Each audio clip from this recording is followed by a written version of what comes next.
Aku melangkah masuk ke gedung pernikahan itu dengan perasaan yang sulit dijelaskan. Bukan sedih, bukan juga marah. Aku hanya ingin memastikan satu hal. Apakah hidup mantan suamiku benar-benar lebih bahagia setelah meninggalkanku? Gaun putih, bunga segar, tawa para tamu, semuanya tampak sempurna. Sempurna seperti kebohongan yang dulu ia janjikan padaku. Aku berdiri di antara orang-orang asing, menyembunyikan masa lalu yang tak seorang pun tahu. Sampai akhirnya, mataku tertuju ke arah pelaminan. Dan detik itu juga, dadaku terasa seperti diremas kuat-kuat. Perempuan yang berdiri di samping mantan suamiku, bukan orang baru, bukan pula cinta yang ia temukan setelah bercerai denganku. Itu wajah yang sangat kukenal. Wajah yang dulu setiap hari menyapaku dari dapur rumahku sendiri. Perempuan yang pernah kuberi makan, tempat tinggal, dan kepercayaan penuh. Tanganku gemetar, bukan karena cemburu, tapi karena satu demi satu potongan masa lalu tiba-tiba tersusun rapi. Kini aku paham mengapa ia sering pulang larut malam, mengapa tatapannya selalu menghindar, mengapa rumah tanggaku runtuh tanpa alasan yang jelas. Di tengah musik pernikahan dan tepuk tangan para tamu, aku justru tertawa pelan. Bukan tawa bahagia, melainkan tawa seseorang yang akhirnya sadar bahwa pengkhianatan terkejam ternyata tumbuh diam-diam dari dalam rumahnya sendiri. Halo sahabat semuanya, terima kasih sudah meluangkan waktu untuk mampir dan mendengarkan cerita ini. Aku tahu, mungkin di luar sana ada banyak pilihan tontonan lain, tapi kehadiran kalian di sini benar-benar berarti. Channel ini dibuat bukan sekadar untuk bercerita, melainkan untuk berbagi pengalaman hidup tentang luka, pengkhianatan, dan bagaimana seseorang perlahan bangkit setelah semuanya runtuh. Cerita-cerita di sini mungkin terdengar pahit, namun di baliknya selalu ada pelajaran yang bisa kita ambil bersama.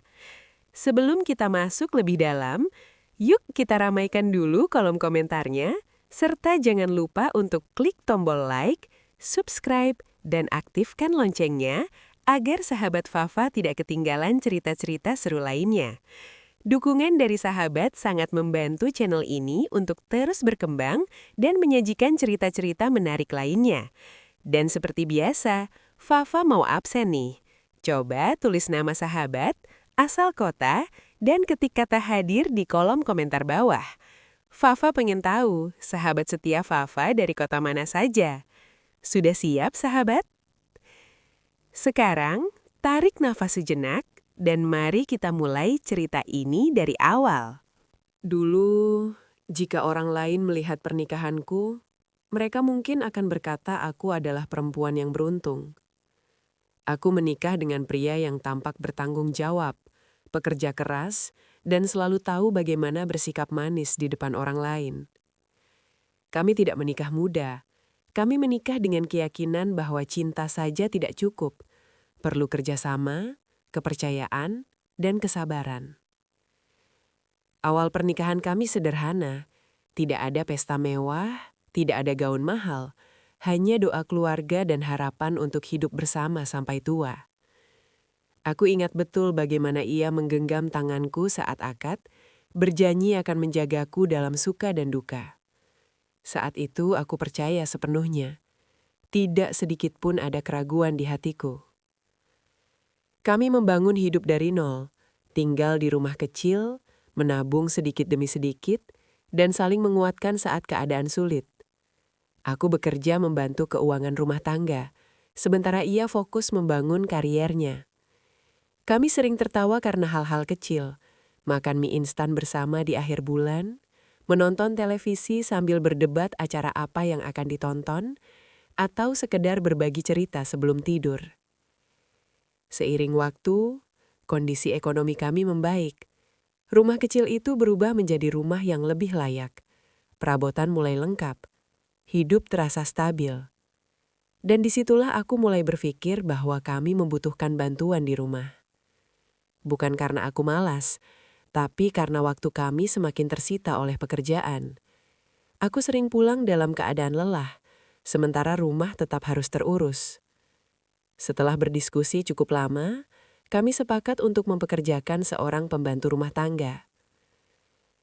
Hari itu ia datang pertama kali ke rumah kami. Seorang perempuan muda, wajahnya polos, tutur katanya lembut, dan sikapnya terlihat sangat sopan. Ia menunduk saat berbicara, menjawab seperlunya, dan terlihat seperti seseorang yang bisa dipercaya. Aku masih ingat jelas perasaan kasihan yang muncul di hatiku saat mendengar ceritanya, tentang keluarga di kampung, tentang hidup yang serba kekurangan, dan tentang harapannya untuk bekerja dengan baik. Aku menerimanya tanpa banyak syarat. Bagiku, ia bukan sekedar pembantu. Ia adalah seseorang yang menitipkan nasibnya di rumahku. Sejak hari itu, rumah kami terasa lebih rapi dan teratur. Aku merasa terbantu. Aku bisa fokus bekerja tanpa harus terlalu memikirkan urusan rumah. Aku bahkan sering mengajaknya makan bersama di meja yang sama. Aku membelikan baju-baju bekas yang masih bagus, memberinya libur saat ia meminta, dan sesekali memberinya uang lebih ketika ia terlihat sedih atau rindu kampung halaman. Aku memperlakukannya dengan baik, mungkin terlalu baik, karena aku percaya kebaikan tidak akan dibalas dengan keburukan. Suamiku pada awalnya biasa saja. Ia jarang berinteraksi dengannya, hanya menyapa seperlunya. Aku merasa aman, tidak ada sesuatu yang mencurigakan. Rumah tanggaku terasa tenang, bahkan membosankan. Dan bagiku, kebosanan adalah tanda kestabilan. Namun, tanpa kusadari, perubahan kecil mulai muncul, sangat perlahan, nyaris tak terlihat. Suamiku mulai lebih sering di rumah saat aku tidak ada. Bukan hal aneh, pikirku. Mungkin jadwal kerjanya berubah.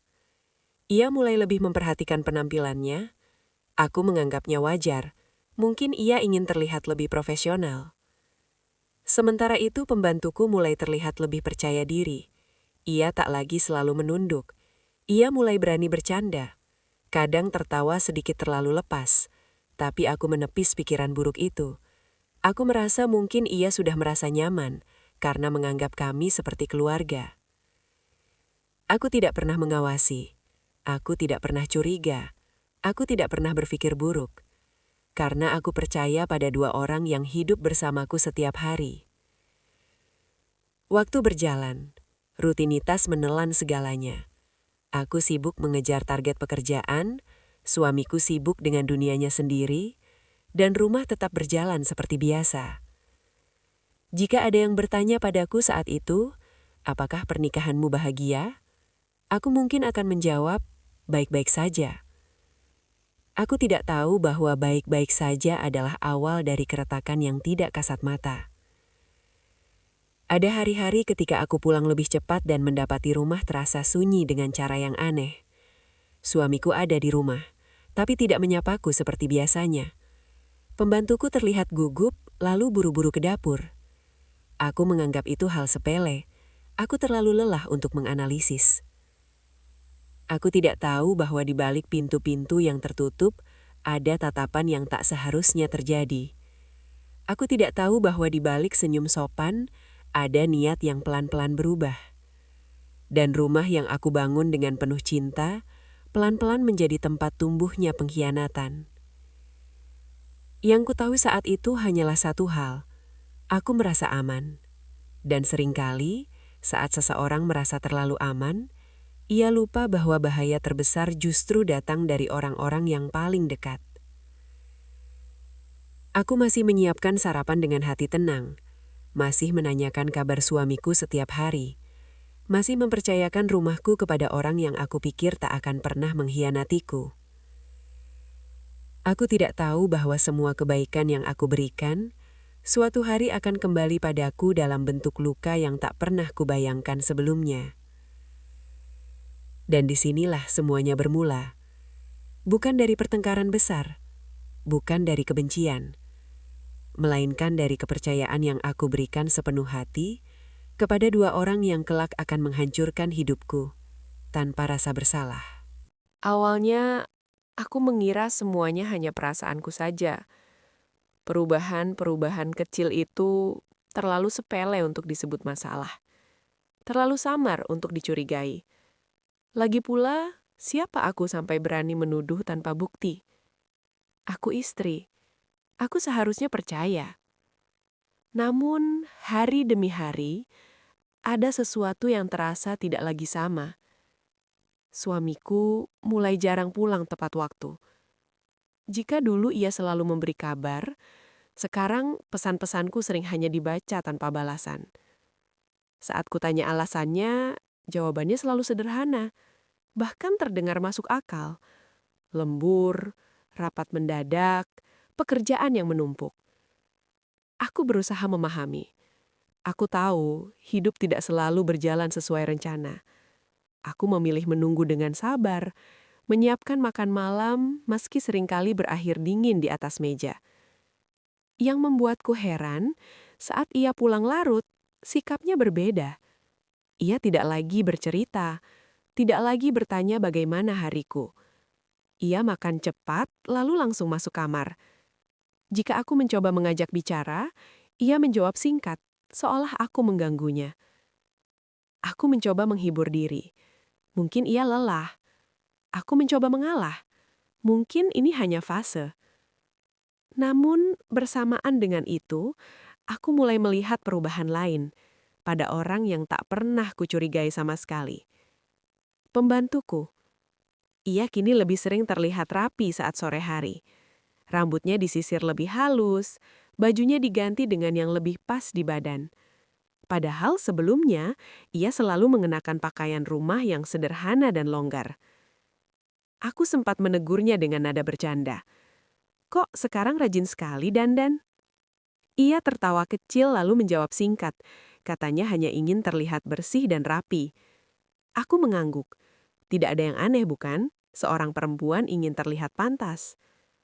Tapi ada hal lain yang membuat hatiku tidak nyaman, meski aku tak tahu mengapa. Ia mulai sering berada di ruang tamu saat aku belum pulang.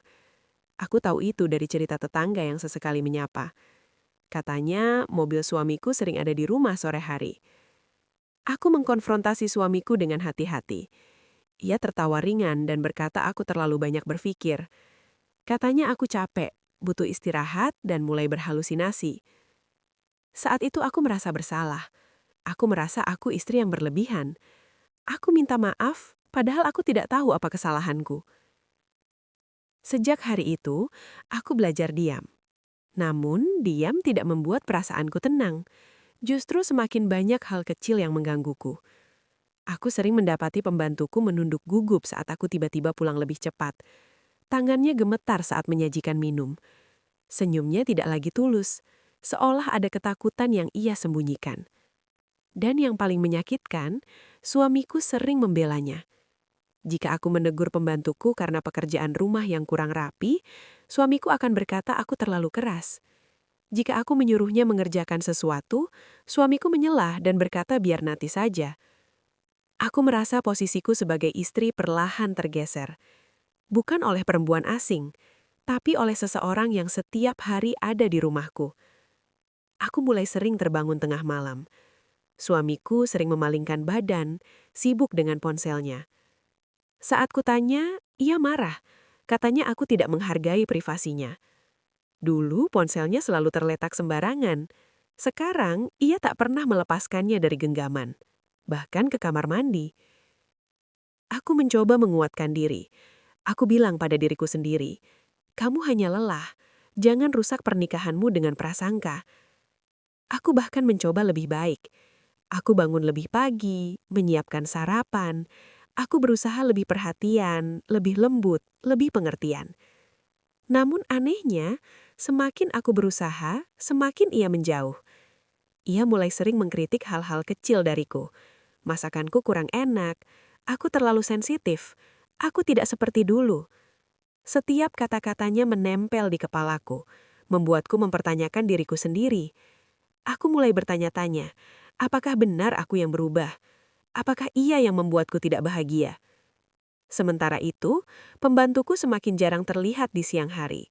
Katanya sibuk membersihkan kamar belakang, padahal rumah kami tidak besar. Aku pernah memergoki mereka berbincang di dapur. Hanya berbincang, tidak lebih. Namun, suasananya terasa salah. Saat mereka menyadari kehadiranku, pembantuku langsung pergi. Suamiku berpura-pura tenang. Aku berdiri di sana, merasa seperti orang asing di rumah sendiri. Malam itu aku menangis diam-diam. Bukan karena aku tahu ada perselingkuhan, tapi karena aku merasakan ada jarak yang tak bisa lagi aku jembatani. Aku mulai mencatat semuanya di kepalaku. Jam pulang yang berubah, nada bicara yang dingin, sikap pembantuku yang semakin canggung. Namun setiap kali aku mencoba membicarakannya, suamiku selalu memutarbalikkan keadaan. Ia bilang aku pencemburu. Ia bilang aku tidak percaya padanya. Ia bilang aku yang membuat rumah tangga ini tidak nyaman. Sedikit demi sedikit, aku kehilangan suaraku sendiri. Aku berhenti bertanya, aku berhenti mengeluh, aku berhenti berharap. Yang tersisa hanyalah rasa sepi, meski aku tidak sendirian. Aku tidak tahu kapan tepatnya aku berhenti merasa dicintai. Yang aku tahu, aku mulai merasa tidak dibutuhkan. Ironisnya, di tengah semua itu, aku masih membela suamiku di depan orang lain. Aku masih tersenyum, masih berkata rumah tanggaku baik-baik saja. Karena aku belum siap menghadapi kenyataan. Karena aku belum punya bukti. Karena aku masih berharap semua ini akan hanya berlalu. Aku tidak tahu bahwa perubahan-perubahan kecil ini bukan ujian biasa. Ini adalah tanda-tanda awal dari kehancuran yang sudah direncanakan diam-diam. Dan saat aku masih sibuk meyakinkan diriku untuk bertahan, 2 orang di rumahku sudah melangkah jauh meninggalkanku, tanpa aku sadari. Aku tidak pernah menyangka bahwa akhir dari pernikahanku tidak akan datang dengan ledakan besar. Tidak ada teriakan, tidak ada pengakuan, tidak ada tangisan dramatis seperti di sinetron. Yang ada hanyalah kelelahan. Kelelahan yang menumpuk setiap hari, sampai akhirnya aku tidak lagi punya tenaga untuk bertanya. Hari-hariku berubah menjadi rutinitas yang hampa. Aku bangun pagi, bekerja, pulang, lalu tidur dengan perasaan kosong. Suamiku masih ada di rumah, tapi kehadirannya seperti bayangan. Kami hidup di bawah atap yang sama, namun tidak lagi berbagi hidup. Aku mencoba sekali lagi. 1 kali terakhir. Suatu malam aku menunggunya pulang. Jam sudah menunjukkan hampir tengah malam. Saat pintu akhirnya terbuka, aku memberanikan diri berbicara. Suaraku gemetar, bukan karena marah, tapi karena takut kehilangan. Aku bertanya apa yang sebenarnya terjadi. Aku bilang aku lelah merasa sendirian dalam pernikahan ini. Aku tidak menuduh. Aku hanya meminta kejujuran. Ia terdiam lama, lalu menghela napas berat. Katanya, ia juga lelah. Katanya ia tidak lagi merasa nyaman di rumah. Katanya, aku berubah menjadi istri yang penuh kecurigaan dan tekanan. Setiap kata-katanya terasa seperti pisau kecil yang ditancapkan pelan-pelan ke dadaku. Aku mencoba membela diri, tapi ia memotong. Ia bilang aku selalu merasa benar. Ia bilang aku tidak pernah mendengarkannya. Dan saat itulah, untuk pertama kalinya, ia menyebut kata itu. Cerai. Bukan dengan suara keras, bukan dengan emosi. Ia mengatakannya seolah sedang membicarakan rencana liburan. Aku terdiam. Kepalaku kosong. Aku bahkan tidak bisa menangis. Aku bertanya apakah ada orang lain? Ia langsung membantah. Dengan wajah datar dan nada meyakinkan. Katanya, ini murni karena kami sudah tidak cocok. Katanya, aku terlalu curiga, dan kecurigaan itu membunuh cintanya. Aku ingin percaya, entah karena aku bodoh atau karena aku masih mencintainya. Hari-hari setelah percakapan itu berjalan seperti mimpi buruk. Kami membicarakan perceraian dengan dingin, membagi barang, membahas hal-hal teknis, seolah pernikahan kami hanyalah kontrak yang gagal. Tidak ada permintaan maaf, tidak ada penjelasan. Yang ada hanya jarak yang semakin lebar. Aku pindah dari rumah itu lebih dulu. Rumah yang dulu kubangun dengan cinta, kini terasa asing. Setiap sudutnya menyimpan kenangan yang membuat dadaku sesak. Di hari terakhirku di sana, aku melihat pembantuku berdiri di sudut ruang tamu. Ia tidak menatapku. Wajahnya pucat. Tangannya saling menggenggam erat. Aku sempat berpikir untuk bertanya, untuk menuntut jawaban. Tapi aku terlalu lelah. Aku hanya berkata padanya agar menjaga rumah dengan baik. Ia mengangguk cepat, hampir seperti orang ketakutan. Aku pergi tanpa menoleh lagi. Proses perceraian berjalan cepat, terlalu cepat untuk pernikahan yang pernah kuanggap segalanya. Di pengadilan, suamiku terlihat tenang, bahkan terlalu tenang. Ia menjawab pertanyaan dengan rapi, tanpa emosi, seolah ia sudah mempersiapkan semuanya jauh hari. Aku duduk di sana, mencoba kuat. Aku tidak ingin terlihat lemah. Aku tidak ingin ia tahu betapa hancurnya aku. Hakim bertanya apakah ada pihak ketiga. Aku menoleh kepadanya. Ia menjawab tidak, dengan mantap. Aku tidak punya bukti untuk menyangkalnya. Palu diketuk. Selesai. Dalam 1 hari, statusku berubah. Dari istri menjadi mantan. Beberapa minggu setelah perceraian, aku mencoba membangun hidup baru. Tidak mudah. Ada malam-malam ketika aku menangis tanpa suara, bertanya-tanya apa kesalahanku. Yang lebih menyakitkan, aku mulai meragukan diriku sendiri. Apakah aku terlalu posesif? Apakah aku benar-benar berubah? Apakah semua ini salahku? Sementara itu, kabar tentang rumah lamaku perlahan sampai ke telingaku. Tetangga bilang pembantu itu sudah tidak ada. Katanya ia berhenti bekerja tak lama setelah aku pergi. Hatiku bergetar saat mendengarnya. Ada perasaan aneh yang tak bisa kujelaskan. Aku mencoba menghubunginya. Nomornya sudah tidak aktif. Aku juga mendengar bahwa mantan suamiku sering terlihat keluar masuk rumah dengan wajah lebih cerah. Ia terlihat bebas, seolah beban yang dulu mengikatnya kini telah hilang. Aku tidak menghubunginya. Aku memilih diam. Bulan demi bulan berlalu. Luka itu tidak sembuh, hanya membeku. Aku belajar tersenyum lagi, belajar hidup sendiri, meski masih sering terbangun dengan dada sesak. Aku pikir semuanya sudah berakhir. Aku pikir rahasia itu akan terkubur selamanya. Ternyata aku salah. Karena apa yang tidak dijelaskan dengan jujur akan selalu mencari jalannya sendiri untuk terungkap. Aku tidak tahu bahwa perempuan yang meninggalkan rumahku tanpa pamit itu tidak benar-benar pergi dari hidupku. Ia hanya berpindah tempat, dari belakang layar ke posisi yang tak pernah kubayangkan.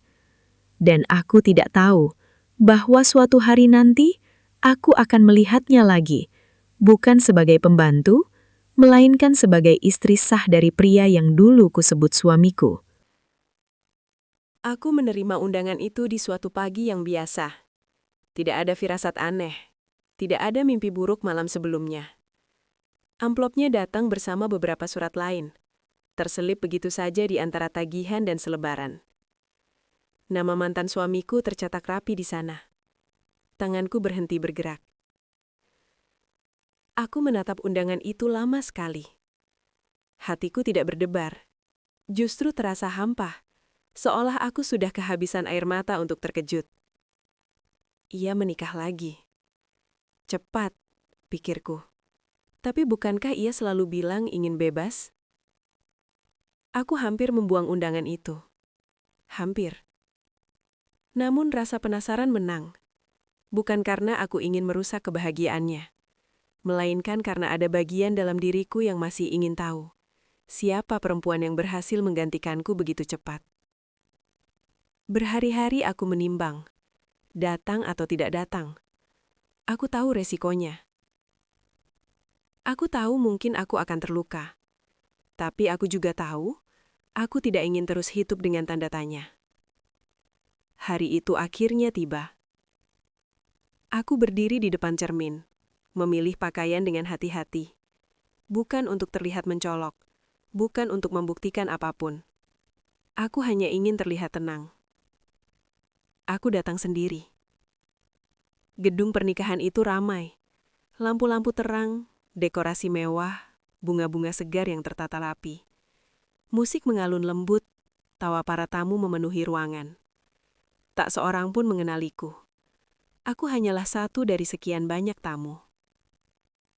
Aku melangkah perlahan, menahan nafas. Dan saat mataku terangkat ke arah pelaminan, dunia seakan berhenti bergerak. Pria itu. Wajah yang dulu kuhafal di luar kepala. Senyum yang pernah menjadi tempat pulangku. Dan di sampingnya, perempuan itu. Aku tidak langsung menyadari. Butuh beberapa detik sebelum otakku memproses kenyataan.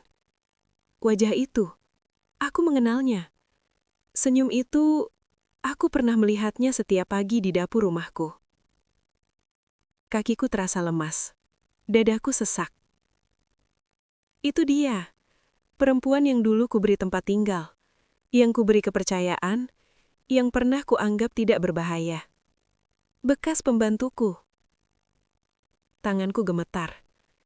Bukan karena marah, bukan karena cemburu, tapi karena semua potongan yang selama ini tercerai-berai akhirnya menyatu dengan kejam. Aku teringat tatapannya yang selalu menghindar, senyumnya yang gugup, kepergiannya yang tiba-tiba. Semua masuk akal sekarang. Aku melihat ke arah mantan suamiku. Ia tampak bahagia. Bukan bahagia yang baru, melainkan bahagia yang sudah lama ia simpan. Aku menyadari sesuatu yang menyakitkan. Pernikahan ini bukan awal. Ini hanya pengesahan dari hubungan yang sudah lama ada. Aku berdiri di sana, di antara tamu-tamu yang tersenyum, sementara hatiku menjerit dalam diam. Beberapa orang melirikku. Mungkin mereka heran melihat seorang perempuan berdiri kaku terlalu lama. Aku menarik nafas panjang. Dan saat itulah, sesuatu yang tidak kuduga terjadi. Aku tersenyum, lalu tertawa kecil. Bukan tawa bahagia, bukan tawa mengejek. Itu tawa seseorang yang akhirnya tahu kebenaran, meski kebenaran itu menyakitkan. Aku tidak mendekat. Aku tidak membuat keributan. Aku tidak ingin merusak acara siapapun. Aku hanya ingin memastikan satu hal. Aku tidak gila.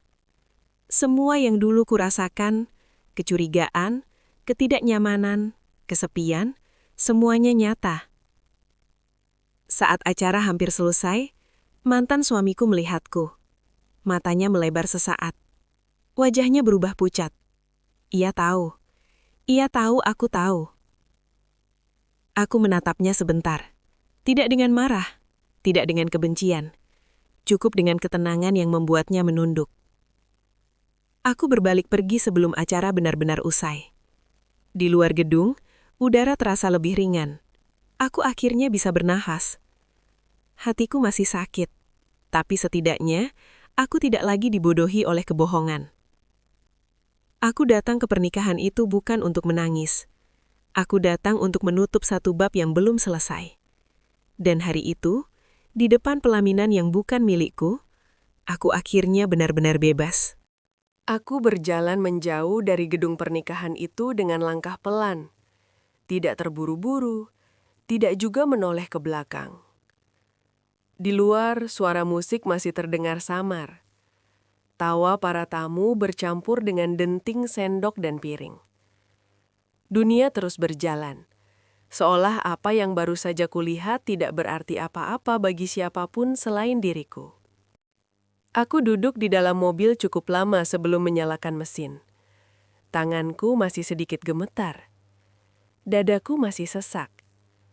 Namun anehnya, aku tidak menangis. Air mata yang dulu selalu datang tanpa diundang, hari itu seolah lupa caranya jatuh. Yang ada justru perasaan lega yang perlahan merambat naik dari dadaku ke tenggorokan. Seperti seseorang yang akhirnya selesai menahan nafas terlalu lama. Aku tertawa kecil lagi. Kali ini bukan spontan, tapi sadar. Aku tertawa karena akhirnya aku mengerti. Bukan aku yang gagal menjadi istri. Bukan aku yang kurang sabar, kurang perhatian, atau kurang pengertian. Aku hanya setia pada orang yang sejak awal tidak setia padaku. Selama ini aku menyalahkan diriku sendiri, mengulang-ulang percakapan di kepalaku, mencari kesalahan di setiap sikap dan ucapanku. Kini semua itu berhenti. Aku tidak lagi perlu bertanya, di mana salahku? Karena jawabannya jelas. Aku tidak pernah salah mempercayai dengan tulus. Yang salah adalah mereka yang menyalahgunakan kepercayaan itu. Hari-hari setelah pernikahan itu terasa berbeda. Bukan karena lukaku langsung sembuh, melainkan karena aku tidak lagi membawa beban kebohongan. Aku bisa tidur lebih nyenyak, bangun tanpa dada sesak, menatap cermin tanpa rasa benci pada diriku sendiri. Aku mulai menyadari betapa lama aku hidup dalam bayang-bayang gaslighting. Betapa sering perasaanku diremehkan, ditertawakan, bahkan dipatahkan dengan kata-kata "kamu terlalu sensitif". Padahal intuisi tidak pernah bohong. Ia hanya sering dikalahkan oleh rasa cinta. Aku juga memikirkan perempuan itu, bekas pembantuku. Aku tidak lagi marah. Marah membutuhkan energi. Dan aku tidak ingin menghabiskan sisa hidupku untuk sesuatu yang tidak memberiku apa-apa. Aku hanya merasa kasihan. Kasihan karena ia membangun kebahagiaannya di atas reruntuhan kepercayaan orang lain. Kasihan karena ia mungkin akan selalu hidup dengan ketakutan yang sama. Takut ditinggalkan seperti ia meninggalkanku. Dan mantan suamiku, aku tidak lagi menyimpan dendam. Aku melihatnya sekarang dengan mata yang berbeda. Ia bukan pahlawan dalam hidupku. Ia hanya seseorang yang tidak cukup berani jujur sejak awal. Ia memilih jalan mudah, berbohong, menghindar, lalu pergi tanpa tanggung jawab moral. Dan aku bersyukur, aku tidak lagi berada di sisinya. Beberapa orang bertanya, apakah kamu tidak ingin membalas? Apakah kamu tidak ingin membuka semuanya? Aku hanya tersenyum. Kebahagiaanku sekarang bukan tentang mereka. Kebahagiaanku adalah bisa hidup tanpa harus membuktikan apapun. Aku tidak perlu membalas, karena hidup selalu punya caranya sendiri untuk menguji kejujuran seseorang. Aku fokus pada diriku sendiri, pada luka yang perlu disembuhkan, pada mimpi-mimpi kecil yang dulu aku tunda demi orang lain. Aku belajar menikmati kesendirian tanpa merasa kesepian. Aku belajar bahwa damai jauh lebih berharga daripada benar di mata orang lain. Dan yang terpenting, aku belajar bahwa kehilangan orang yang salah adalah awal dari menemukan diriku yang sebenarnya. Jika hari ini aku tertawa, itu bukan karena aku bahagia melihat pernikahan mereka. Aku tertawa karena aku selamat. Aku tertawa karena aku bebas. Aku tertawa karena aku tidak lagi terjebak dalam kebohongan yang sama. Dan tawa itu adalah bentuk kemenangan paling tenang yang pernah kurasakan. Dari cerita ini, aku belajar bahwa tidak semua luka datang karena kita lemah. Dan tidak semua kehilangan adalah kegagalan. Terkadang, hidup justru sedang menyelamatkan kita dari orang-orang yang tidak pernah benar-benar menghargai ketulusan kita. Jika kamu sedang berada di posisi yang sama, merasa dikhianati, diragukan, atau dibuat percaya bahwa semua ini salahmu, ingatlah satu hal, perasaanmu valid. Kamu berhak didengar, dihargai, dan dicintai dengan jujur. Jangan pernah menyalahkan dirimu karena telah mencintai dengan sepenuh hati. Yang perlu disesali bukan ketulusanmu, melainkan keberanian orang lain untuk mengkhianatinya. Terima kasih sudah meluangkan waktu mendengarkan cerita ini sampai akhir. Terima kasih untuk setiap like, komentar, dan dukungan yang kalian berikan. Semoga kisah ini bisa menjadi penguat bagi siapapun yang sedang berjuang bangkit dari luka yang sama. Jangan lupa subscribe, like, dan share channel ini, agar kita bisa terus berbagi cerita dan pelajaran hidup bersama. Sampai jumpa di cerita Fafa berikutnya dengan kisah baru, emosi baru, dan pelajaran hidup yang tak kalah bermakna.